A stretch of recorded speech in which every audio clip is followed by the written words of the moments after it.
রাজধানীর গুলশানে মাকসুদা বেগম নামে একজন মহিলা, রাজধানীর গুলশানে মাকসুদা বেগম, বয়স 60 উনি ওনার নিজস্ব ফ্ল্যাট বাড়িতে থাকতেন এবং ওনার কেয়ারটেকার সোহেল রানা দীর্ঘ 10 বছর ধরে তার দেখাশোনা করতেন। তো মাকসুদা বেগম বেগম মহিলা, ভদ্র মহিলার হাজব্যান্ড মারা গেছেন এবং এক ছেলে এক মেয়ে, দুজনই অস্ট্রেলিয়া সেটেল। তো তার ছেলেমেয়েরা তার দেখাশোনা করে এবং তার এক ছোট ভাই দেবর, সে পার্শ্ববর্তী আরেকটা ফ্ল্যাটে থাকে, আরেকটা নিয়ার বাই একটা বাড়িতে ফ্ল্যাটে থাকে, মাঝে মাঝে এসে খোঁজখবর নেয়। তো এই সোহেল রানা 10 বছর ধরে কেয়ারটেকার হিসেবে মাকসুদা ভদ্রমহিলার খুব বিশ্বাস এবং আস্থা অর্জন করে।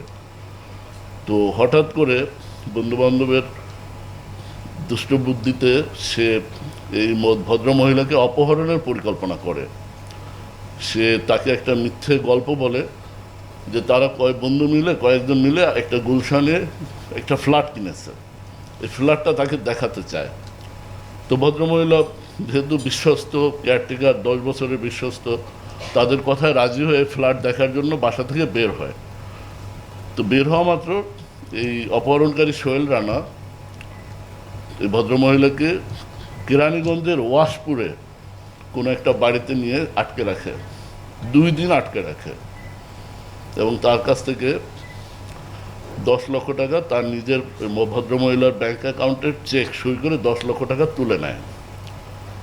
তো 10 লক্ষ টাকা নেওয়ার পরে এই 2 দিনের মধ্যে তার যে ছোট ভাই প্রতিবেশী, সে জানতে পারে তার বোনকে পাওয়া যাচ্ছে না।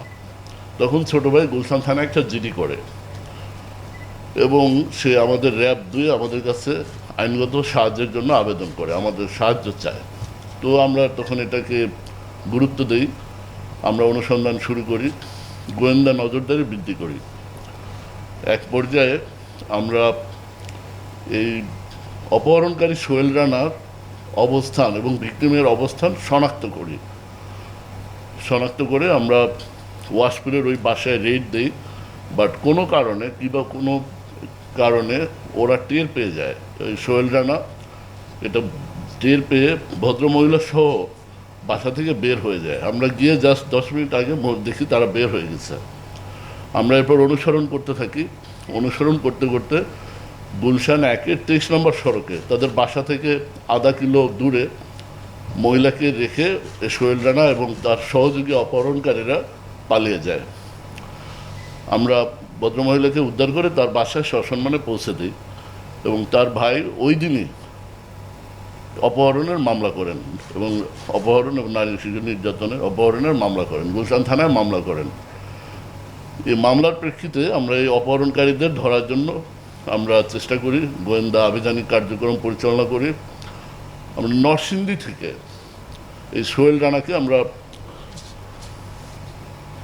21 তারিখে নরসিংদী থেকে আমরা সোহেল রানাকে গ্রেপ্তার করি এবং সোহেল রানার দেওয়া তথ্য মতে আমরা রাত 1টা পর্যন্ত, সেই বিকেল থেকে রাত 1টা পর্যন্ত অপেক্ষা করে ভাসানটেক এলাকা থেকে অপহরণকারীর অপর 2 সহযোগী